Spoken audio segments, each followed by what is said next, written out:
Perhaps they were testing Lot's heart, or maybe they wanted to see the city's true nature for themselves, but Lot insisted strongly.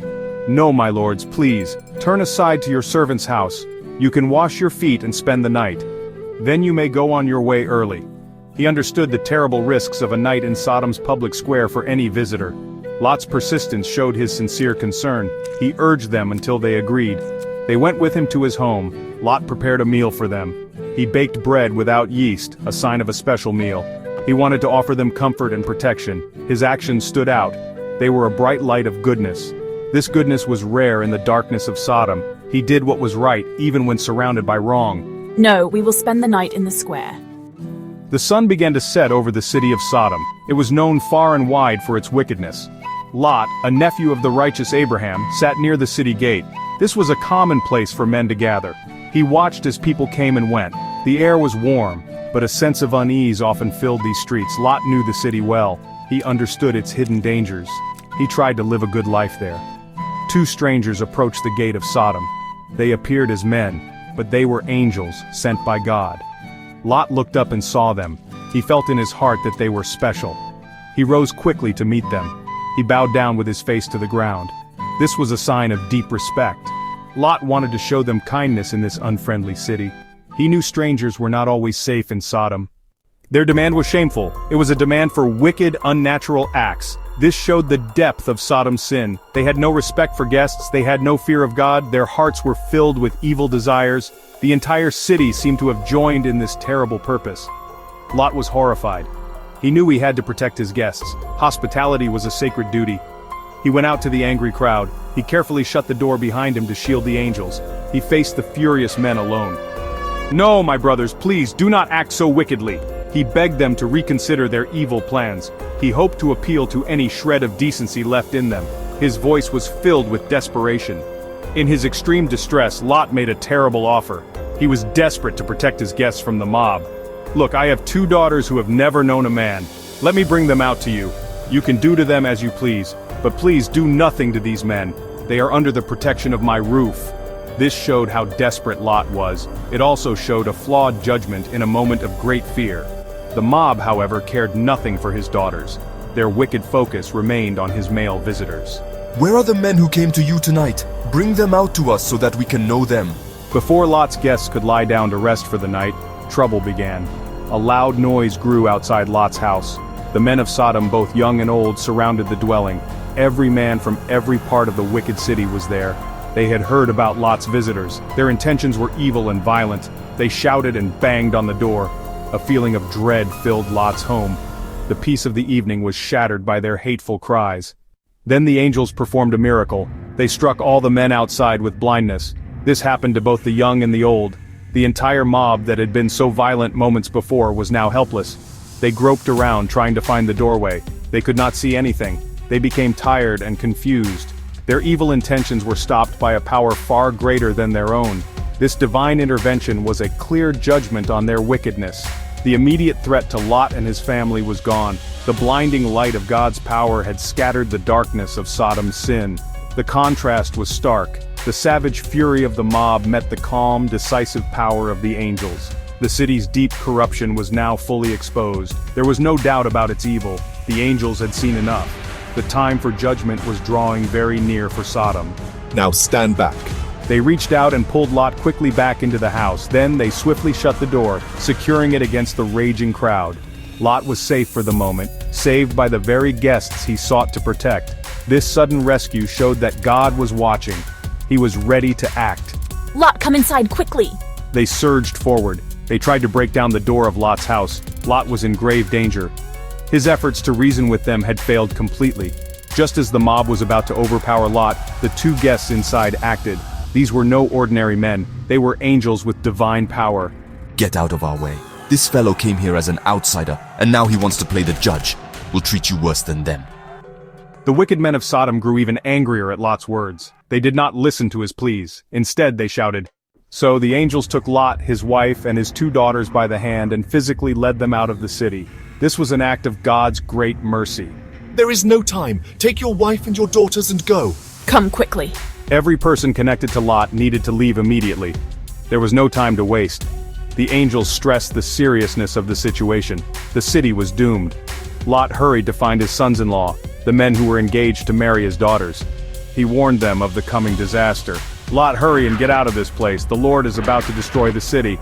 But his sons-in-law did not believe him. They thought he was joking. They laughed at his warning. Their hearts and minds were too attached to Sodom. They could not imagine its destruction.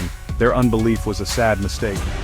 As dawn began to break, the angels became even more insistent. Lot was hesitating. He seemed slow to leave the city that had been his home. His wife and daughters also lingered. Maybe they were thinking of their possessions or friends. The angels saw their reluctance. They knew time was running out. Do you have anyone else here? Sons-in-law, your sons, your daughters, or anyone else in the city who belongs to you? Get them out of here. The judgment is not just for some, but for the entire city. This news must have filled Lot with fear. He had lived in Sodom for a long time. He knew its wickedness, but this was final. The angels gave Lot an urgent command. We are going to destroy this place.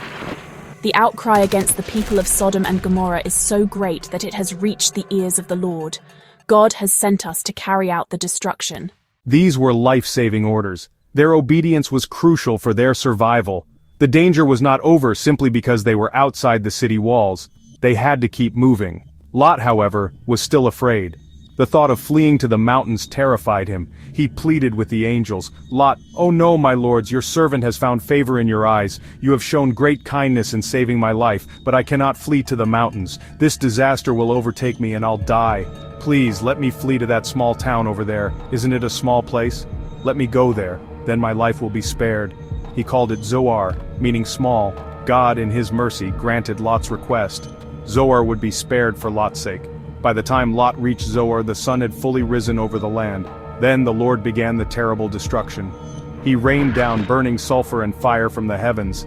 This fire fell upon Sodom and upon Gomorrah. The sky itself seemed to be ablaze. It was a terrifying display of God's judgment against sin. The wicked cities were being completely destroyed. The cries of the people were silenced by the roar of the flames. As they fled, with the sounds of destruction behind them, Lot's wife made a fatal mistake. She disobeyed the angel's direct command. She looked back toward Sodom. Perhaps her heart longed for the life she was leaving. Maybe she thought of her home, her friends, or her possessions. Whatever her reason, her disobedience had an immediate consequence. She was turned into a pillar of salt. Her fate stands as a stark and lasting warning. It shows the danger of a divided heart and disobedience. Flee for your lives. Don't look back behind you.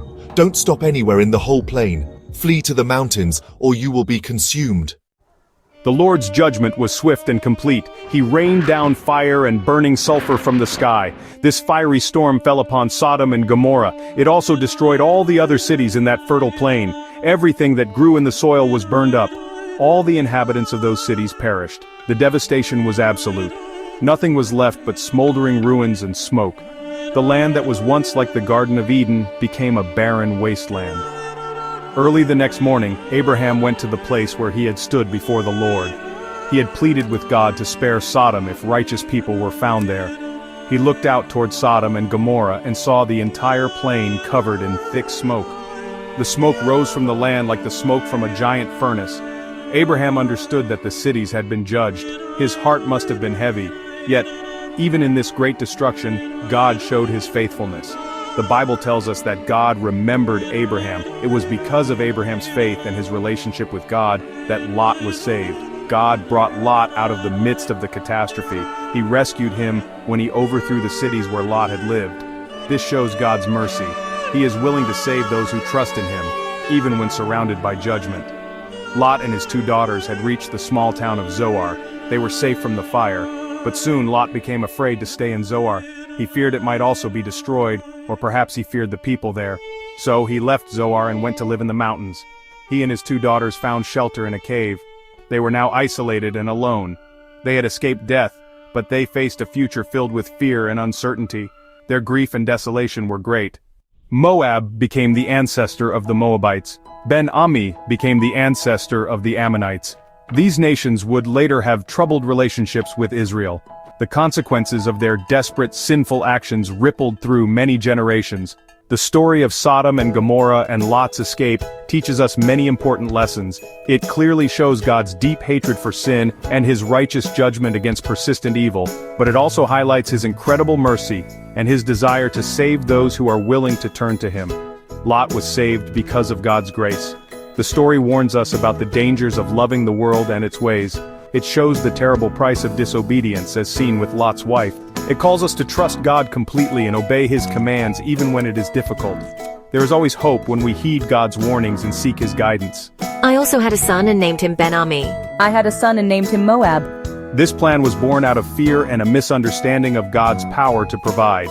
It was a sinful choice. It showed how the trauma of Sodom and their isolation had affected their thinking. They decided to take matters into their own hands rather than trusting God. They carried out their sad plan. On 2 separate nights they made their father, Lot, drunk with wine. He was not aware of what was happening when his daughters lay with him. Both daughters became pregnant by their own father. Let's get our father to drink wine. Then we will lie with him. In this way, we can preserve our family line through our father. Their isolation and fear clouded their judgment. They began to consider a desperate plan. Our father is old, and there is no man on earth to marry us in the way of all the world. Living in the desolate cave, Lot's daughters faced a future that seemed hopeless. They believed that the fiery destruction had wiped out everyone on earth except them and their father. They worried deeply that their family line would end.